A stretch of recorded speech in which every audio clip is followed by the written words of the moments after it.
Hello and welcome to my channel smart learning by Neelu Dhingra. आज का नया टॉपिक है वोकैबुलरी।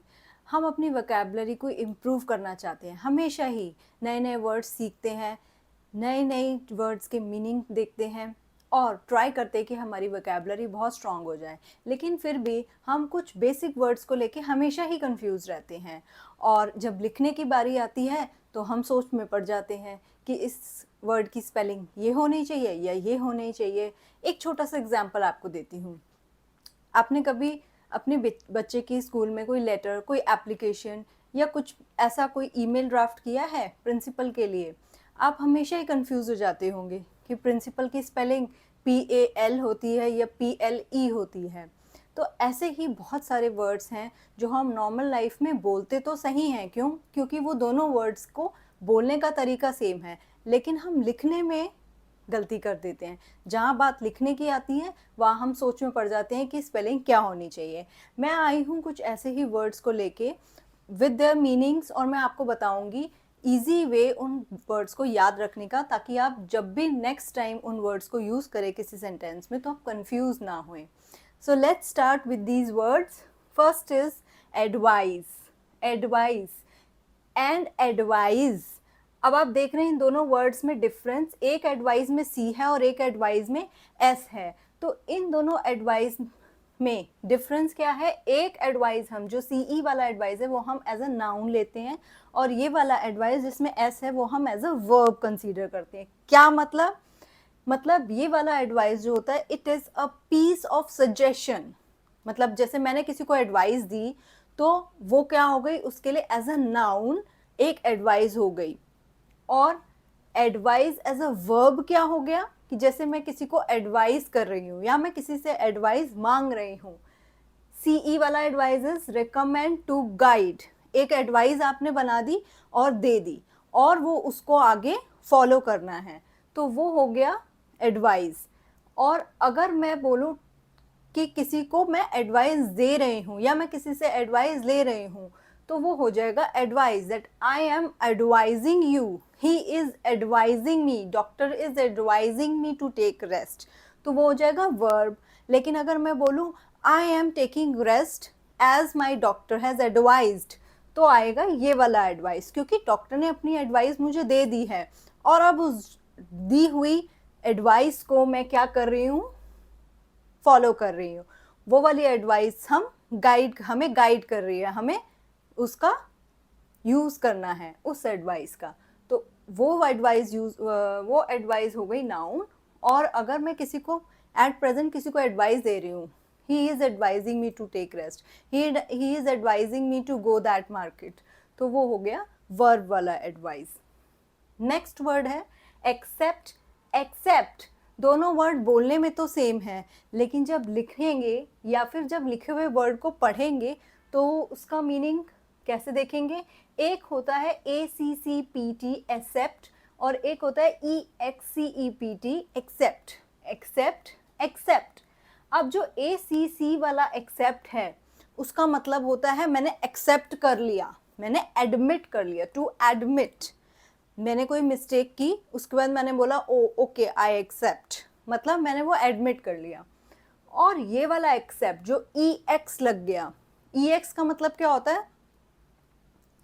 जो X हो गया, जो अब हमारा पार्ट नहीं है, तो EXCEPT, इस EX से आप ध्यान रखेंगे कि इस X का मतलब क्या हो गया, इस EX वाले एक्सेप्ट का मतलब हो गया नॉट इंक्लूड इन समथिंग, मतलब हमने उसको इंक्लूड ही नहीं किया क्योंकि वो तो X हो गया। Accept, except. नेक्स्ट वर्ड है AFFECT, इफेक्ट, EFFECT, इफेक्ट। दोनों में सिर्फ एक वर्ड का डिफरेंस है, A और E। अफेक्ट, अफेक्ट का मतलब क्या होता है? ये अफेक्ट, जो A वाला इफेक्ट है ये एज अ वर्ब चलेगा, और जो E वाला इफेक्ट है वो हम एज अ नाउन पढ़ते हैं। तो ये वाला जो वर्ब वाला अफेक्ट है उसको हम, क्या मीनिंग है उसका, पहले तो ये देख लेते हैं। टू मेक इम्पैक्ट, मतलब कि वो हमारी चीज़ पर इम्पैक्ट कैसे कर रहा है। और इफेक्ट मतलब द इम्पैक्ट, कि उस चीज़ का हमारे ऊपर क्या इम्पैक्ट हो गया है। अब जैसे हम बारिश में निकले बाहर, तो बारिश का अफेक्ट क्या होगा कि हम गीले हो जाएंगे। तो अफेक्ट क्या हो गया, rain will make us wet. तो रेन का इम्पैक्ट हमारे पे क्या पड़ेगा कि हम गीले हो जाएंगे, वेट हो जाएंगे। और इफेक्ट, अब मैं किसी को बताऊँ, मैं बारिश से कहीं आई हूँ और मैं बता रही हूँ कि मैं तो बारिश हो रही है इसीलिए आई एम वेट, तो मैं क्या बताऊंगी कि रेन का impact, rain has affected me, rain has affected me, और the affect of the rain is this. तो हम इसको अलग अलग मीनिंग में पढ़ेंगे, अफेक्ट को वर्ब की तरह और इफेक्ट को एज अ नाउन की तरह। नेक्स्ट है पीस एंड पीस। ये वाला पीस PIECE और ये वाला पीस PEACE, दोनों की स्पेलिंग में डिफरेंस है, बोलने का तरीका सेम है, बट इसके मीनिंग्स क्या है देख लेते हैं। पीस का मीनिंग है अ स्मॉल पोर्शन और इस वाले पीस का मीनिंग है साइलेंस। तो जब हमें बात करनी हो एक छोटे से टुकड़े की, जैसे a piece of a cake, a piece of a paper, तो हम ये वाला पीस यूज़ करेंगे PIECE। इसको याद करने का एक स्मॉल जो एक हिंट है वो क्या है, PIE, पाई। पाई क्या होता है, हम केक के लिए यूज़ करते हैं पाई, तो उससे केक और पीस और केक का स्मॉल पोर्शन से हम याद रख सकते हैं piece is a small portion, और ये वाला पीस जो है इसका मतलब होता है साइलेंस, शांति। Next is IDLE, idle, IDAEAL, ideal. दोनों को प्रोनाउंस करने का तरीका सेम है, आइडल एंड आइडल। ये वाले आइडल का मतलब है not to do anything. When someone is sitting idle means कोई जब कोई काम नहीं करता है, सिर्फ ऐसे ही खाली बैठा है, तो हम उसे ये वाला आइडल बोलेंगे, ये वाला आइडल नहीं। क्यों? क्योंकि इस वाले आइडल का मतलब है द एडमायरर, जिसको हम एडमायर करते हैं। जैसे मैं बोलूँ कोई भी एक ग्रेट लीडर का नाम, या कोई भी एक ग्रेट, जैसे Aryabhata, Aryabhata is my idol, तो आर्यभट्ट आइडल हो गए, मतलब मैं उन्हें एडमायर करती हूँ। सो दोनों वर्ड्स में बहुत ही मेजर डिफरेंस है, लेकिन बोलने का तरीका सेम है। We can't use idol in place of idle and we can't use ideal, बहुत ही ज़्यादा खतरनाक बन जाएगा। तो आइडल जो कोई काम नहीं कर रहे हैं, और आइडल जो अपनी लाइफ में इतना सब कुछ अच्छा अच्छा काम करके गए हैं कि आज हम उन्हें एडमायर करते हैं। सो ये डिफरेंस है। Next is access and excess. बोलने का तरीका सेम है, स्पेलिंग्स, एक एक्सेस है ACCESS, दूसरा एक्सेस है EXCESS। दोनों का मीनिंग क्या है? ACC वाले एक्सेस का मीनिंग है किसी चीज़ का एक्सेस करना, मतलब कहीं पर किसी डोर को एक्सेस करना, किसी पासवर्ड को एक्सेस करना, किसी सिस्टम को एक्सेस करना। और एक्सेस का मतलब क्या है? जब हम कहते हैं कि हमारे पास ये चीज़ बहुत एक्सेस में है, किसी के पास पैसा बहुत एक्सेस में होता है, किसी के पास हेल्थ वेल्थ बहुत एक्सेस में होती है, तो उस केस में EXSCESS, which means extra or lot of something. Then next word हमारा आता है जिसकी मैं अभी बात कर रही थी, प्रिंसिपल एंड प्रिंसिपल। सो ये वाला प्रिंसिपल जिसके एंड में L और E लगा हुआ है, which means fact, a rule और अ लॉ। जब हम किसी लॉ या किसी रूल या किसी भी एक तरीके की फैक्ट की बात करते हैं तो हम प्रिंसिपल LE वाला यूज़ करते हैं। और जो पाल वाला, पाल का मीनिंग फ्रेंड भी होता है, but principal is not always a friend, sometimes principal is a good friend. तो पाल जिसमें आ गया, जिसमें PAL आ गया, सो वो वाला वर्ड हो जाएगा principal, means headmaster of the school, the head of the school, principal. तो आप जब भी अपने बच्चे की कोई एप्लीकेशन या लेटर लिखेंगे, use this one, this principal, PAL वाला। Then the next word is center and centre. क्या डिफरेंस है? इसकी स्पेलिंग में R के बाद E है, इसकी स्पेलिंग में E के बाद R है, विच मीन्स द RE वाला वर्ड, CENTRE वाला वर्ड का मतलब है मिडल, इन द मिडल, बोलते हैं ना फोटोग्राफ में वो सेंटर वाला मेरा बेटा है, तो centre is the middle. And CENTER, ये वाले सेंटर का मतलब होता है a point of contact, a place जहाँ पे हम किसी चीज़, जैसे हम कभी फ़ोन हमारा ख़राब हो जाता है तो हम कहाँ लेके जाते हैं, सर्विस सेंटर। तो उस कंपनी का, जिस पर्टिकुलर कंपनी का हमारे पास फ़ोन होता है, हम उनके सेंटर पे लेके जाते हैं। तो centre means a place of point of contact. तो हम सेंटर यूज़ करते हैं उस केंद्र के लिए, उस पॉइंट के लिए, और ये वाला सेंटर यूज़ करते हैं मिडिल के लिए। Then one more important word is stationary and stationery. बहुत सारे लोग इसमें कंफ्यूज होते हैं। जस्ट एक वर्ड का एक लेटर का डिफरेंस है, इसमें ई आ रहा है और इस वाले स्टेशनरी में ए आ रहा है, NARY। सो दिस स्टेशनरी जिसमें ई आ गया, वो वाला स्टेशनरी क्या हो जाएगा, पेन पेंसिल, जो भी हमारा स्कूल से रिलेटेड जो भी चीज़ें होती हैं, pen pencil notebooks colours everything. लेकिन जो ARY वाला स्टेशनरी होता है उसका मीनिंग होता है नॉट मूविंग। नॉट मूविंग मतलब एक जगह पर स्टिल है, वो मूव नहीं कर रहा, जैसे हम करेंगे उस ऑब्जेक्ट के लिए जो मूव नहीं कर रहा है। और ये वाला स्टेशनरी हम यूज़ करेंगे जो हम स्कूल के लिए ये लेते हैं। Next last word is Q, CUE and Q, QUEUE। ये वाला वर्ड तो हम बहुत बारी यूज़ करते हैं। It is mostly used where queue का मतलब है लाइन बनाना। जब भी हम किसी बैंक में या कहीं भी किसी भी जगह पे जहाँ रजिस्ट्रेशन हो रहे हो, वैक्सीन लग रही हो, अभी आपने कोविड टाइम पे देखा होगा जब वैक्सीनेशन हो रहा था तो हम क्यू बना के जा रहे थे, which means to make a line, proper way of standing in the crowd.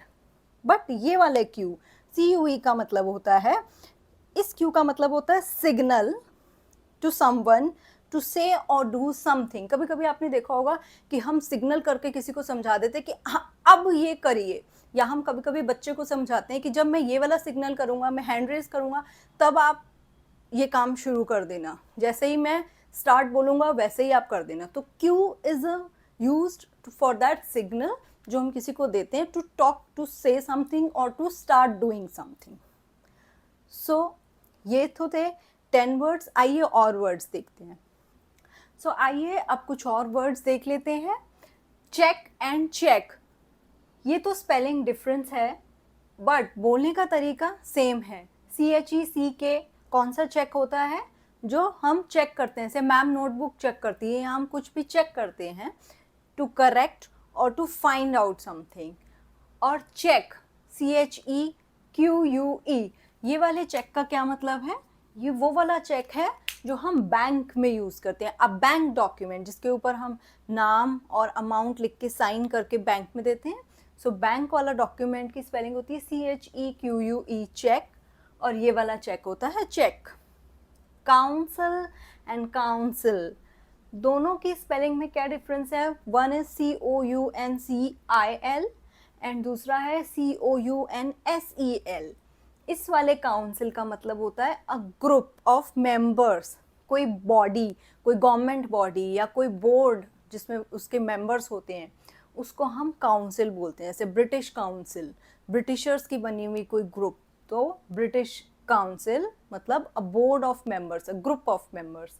और ये वाला काउंसिल COUNSEL, ये होता है सजेस्ट करने वाला काउंसिल। मतलब कोई किसी को जब सजेस्ट करता है तो मतलब उसका काउंसिल हो रहा है, उसकी काउंसलिंग होती है। कई बार आपने सुना होगा ना, काउंसलर्स क्या करते हैं, काउंसलर सजेस्ट करते हैं स्टूडेंट्स को, जॉब्स के लोग जिनको जॉब्स चाहिए, किसी भी चीज़ के लिए, स्कूल एडमिशन्स के लिए, कॉलेज एडमिशन्स के लिए काउंसलर्स होते हैं। मतलब ऐसे लोग जो सजेस्ट करते हैं। तो काउंसिल मीन्स सजेस्ट, उसकी स्पेलिंग होती है COUNSEL। नेक्स्ट है करंट एंड करंट, CURRANT। जो ANT वाला करंट है वो हम किसके लिए यूज़ करते हैं, एक ड्राई फ्रूट होता है किशमिश, मीठा सॉफ्ट सा एक ड्राई फ्रूट होता है, आप सबने खाया ही होगा आई एम श्योर। उस किशमिश को हम करंट बोलते हैं। लेकिन CURRENT जिसमें ई आ गया, उस वाले वर्ड का मतलब होता है प्रेजेंट, एट प्रेजेंट, करंटली, आज के टाइम में, अभी के टाइम में। करंट हम बोलते हैं ना इन करंट सिचुएशन, तो CURRENT यूज़ करेंगे। नेक्स्ट वर्ड है डुअल। डुअल दोनों की वर्ड्स में एक में ए आ रहा है, एक में ई आ रहा है। सो ए वाला जो डुअल है उसका मतलब होता है डुअल मतलब टू, डबल। और जो ई वाला डुअल है उसका मतलब होता है जब दो लोगों में फाइट होती है, जैसे जो दो आर्मी के लोग हैं उनमें दो लोगों में अगर फाइट हो गई, so oh they are having a duel, वो दोनों फाइट कर रहे हैं, duel, DUEL। Now next was sweet and sweet. ये वाला स्वीट तो बहुत कॉमन है, ये तो आप सबको पता ही होगा, एक टेस्ट है जिसको हम स्वीट बोलते हैं, मतलब मीठा टेस्ट। और ये वाला जो स्वीट होता है कई लोग इसे सूट भी बोलते हैं क्योंकि सूट केस के लिए यूज होता है। बट ये वाला जो स्वीट है in context of a set of rooms in hotel, जब हम किसी होटल में रूम्स बुक कराते हैं, मतलब एक रूम बुक कराया तो हो गया सिंगल, कभी कभी हमें दो लोगों को रुकना होता है डबल, लेकिन जब हम एक ही रूम बुक कराते हैं जिसमें एक छोटा सा डाइनिंग रूम होता है, ड्राइंग रूम होता है, बेडरूम होता है, बालकनी होती है, set of space, set of rooms in one area, उसको हम बोलते हैं sweet. Next is course and course. ये वाले कोर्स का COARSE, इसका मतलब क्या होता है, रफ पीसेस, मतलब दरदरा। हम किसी चीज़ को दरदरा जब पीसते हैं, स्मूथ नहीं बनाते हैं, रफ करते हैं, तो उसका मतलब होता है कोर्स।